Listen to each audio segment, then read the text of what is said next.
আজকে রাজস্থানের পোখরানে যে ছবি তৈরি হয়েছে, যে যুদ্ধাভ্যাস হয়েছে, যার সাক্ষী ছিলেন খোদ প্রধানমন্ত্রী নরেন্দ্র মোদী, সেই যুদ্ধাভ্যাসের ছবির দিকে যত তাকিয়ে থাকা যায় ততই মুগ্ধ হতে হয়।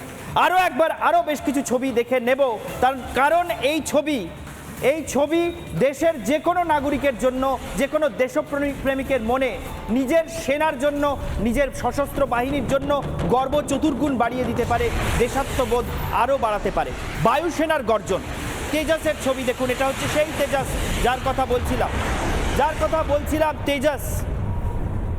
এই সেই তেজাস এলসিএ অর্থাৎ লাইট কম্ব্যাট এয়ারক্রাফট, যে তেজাস ভারত নিজেই তৈরি করেছে ভারতীয় প্রযুক্তিতে, কোনো দেশ থেকে কিনে আনা যুদ্ধবিমান নয়। আমাদের দেশে রাফালের মতো উচ্চ ক্ষমতা সম্পন্ন যুদ্ধবিমান ফ্রান্স থেকে কেনা হয়েছে, সুখোই 30 MKI রাশিয়ার থেকে কেনা হয়েছে, কিন্তু এই তেজাস কিন্তু ভারতের নিজের তৈরি যুদ্ধবিমান এবং লাইট কম্ব্যাট এয়ারক্রাফট। এই তেজাসের সক্ষমতা চীনের তৈরি F-17-এর চেয়ে অনেক বেশি বলে বিশ্বের তাবড়ো নিরাপত্তা বিশেষজ্ঞরা বা সমর বিশারদরা এখন মনে করছেন। এতক্ষণ দেখছিলাম বায়ুসেনার গর্জন, তেজাসের গর্জন, একটু নৌসেনার দাপটটাও দেখে নেব। Naval anti sheep missile. ভারতের নৌসেনা যে অ্যান্টি শিপ মিসাইল ব্যবহার করে সেটাও ভারতেই তৈরি। অর্থাৎ নৌসেনা যুদ্ধে গিয়ে যখন প্রতিপক্ষের মুখোমুখি হয়, তখন প্রতিপক্ষের যুদ্ধজাহাজকে নিমেষে ধ্বংস করতে, গুড়িয়ে দিতে, জলে ডুবিয়ে দিতে, তাতে আগুন লাগিয়ে দিতে যে মিসাইল ব্যবহার করে তাকে বলা হয় নেভাল অ্যান্টি শিপ মিসাইল। অর্থাৎ ভারতীয় যুদ্ধজাহাজ থেকে সেই মিসাইল ছোড়া হবে, সেই ক্ষেপণাস্ত্র গিয়ে প্রতিপক্ষের যুদ্ধজাহাজে নির্ভুলভাবে আঘাত করবে এবং সেই আঘাতে প্রতিপক্ষের যুদ্ধজাহাজ ডুবে যাবে। সেই ছবিও আজকে প্রধানমন্ত্রী নরেন্দ্র মোদীকে দেখানো হয়েছে, সেই সক্ষমতা।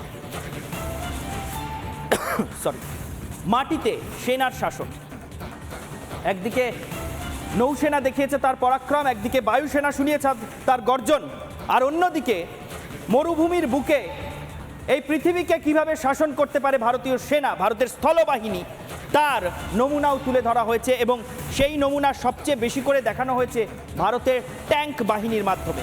ভারতের যে ট্যাঙ্ক ফ্লিট, বিশেষ করে T-90 ট্যাঙ্ক, সেই T-90 ট্যাঙ্ক কিভাবে গোলা বর্ষণ করতে করতে অত্যন্ত দ্রুতবেগে শত্রুর এলাকায় ঢুকতে পারে এবং লজিস্টিক ড্রোন অর্থাৎ ড্রোনের মাধ্যমে কিভাবে পণ্য পরিবহন করা যায়। শুধু তাই নয়,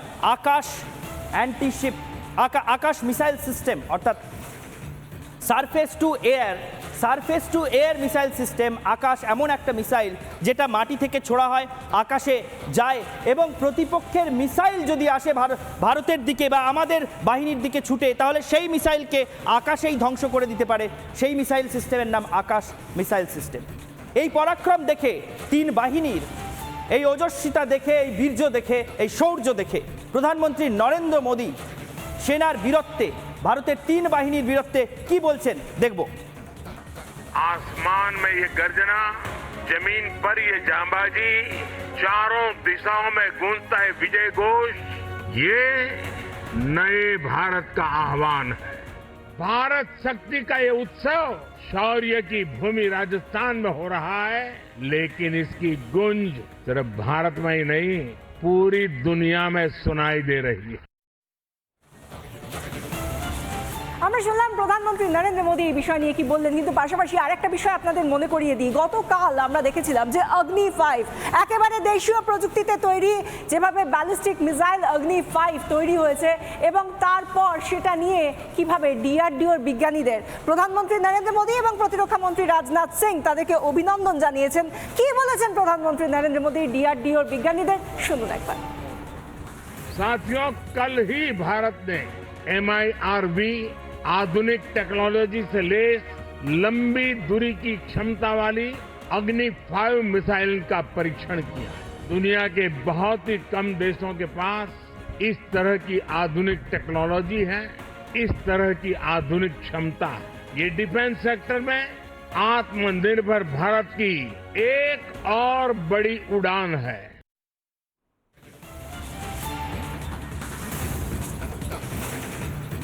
প্রধানমন্ত্রী নরেন্দ্র মোদীর বক্তব্য আমরা শুনলাম।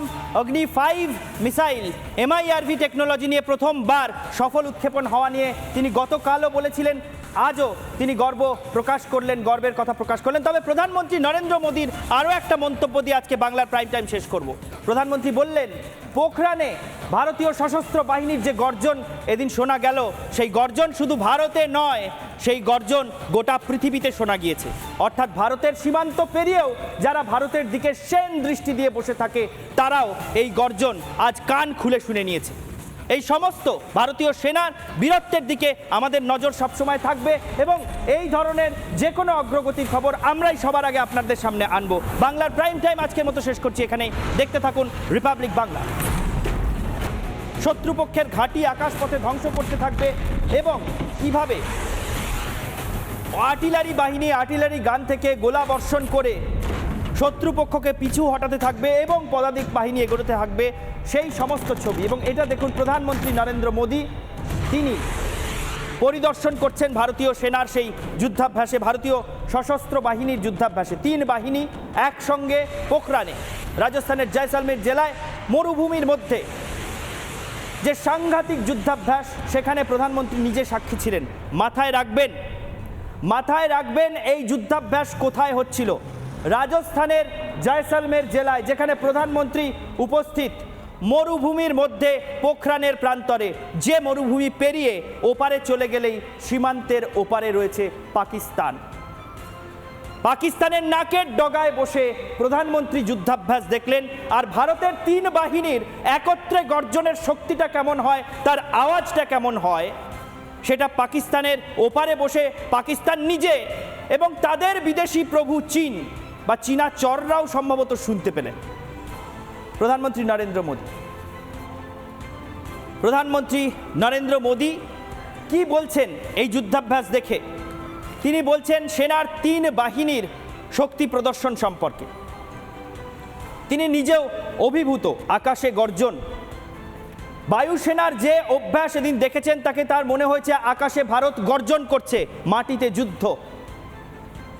এবং চতুর্দিকে ধ্বনিত জয়ের উল্লাস। ভারতের 3 বাহিনী একত্রে মরুভূমির মধ্যে আজকে যে যুদ্ধাভ্যাস দেখিয়েছে, তাকে জয়ের উল্লাস বলেছেন প্রধানমন্ত্রী। সেনার জয়ধ্বনিতে তিনি নিজেও উল্লসিত।